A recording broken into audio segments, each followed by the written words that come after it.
এটা আপনারা দেখছেন বিন্দো ব্যারেজ। এই বিন্দো ব্যারেজ হচ্ছে আমরা এসছি যেখান থেকে, সেটা হচ্ছে এই যে ভারতের এই অংশটুকুন, এই ভারতের অংশ থেকে এই ব্যারেজ, এই ব্যারেজের ওপাশটা হচ্ছে ভুটান। হ্যাঁ, আর ভুটানের একটুখানি এই ব্যারেজের সোজাসুজি আমরা যদি এই পাহাড়টার ওপারটা একটুখানি যাই, ওটা হচ্ছে পুরো আপনার চায়নার বর্ডার পড়ে যাচ্ছে। মানে আমি এখন যেই মুহূর্তে দাঁড়িয়ে আছে, এদিকে ভারত, ঠিক এর পিছনটায় হচ্ছে চীন, এবং এই ব্যারেজের ডান দিকে যে গ্রাম বা যা দেখছে এটা হচ্ছে পুরোটাই ভুটান। এই যে বাড়িগুলো পুরো ভুটানের আন্ডারে।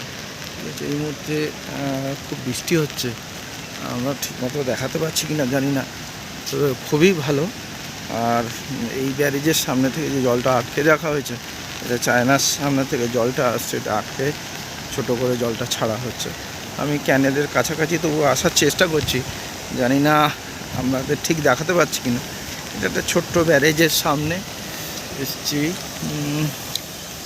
একটু বড় করেই যদি দেখা যায়, এই যে দেখছেন এটা একটা ছোট্ট ব্যারেজ।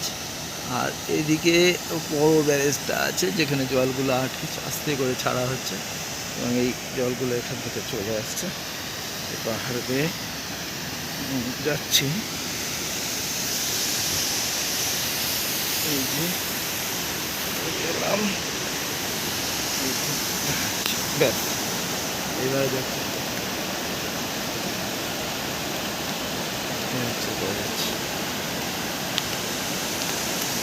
জলটা সোজা চলে যাচ্ছে পুরো পাহাড় বেয়ে, অপরূপ সৌন্দর্য, অপরূপ সৌন্দর্য। এটা না চোখে দেখলে বিশ্বাস করা যায় না।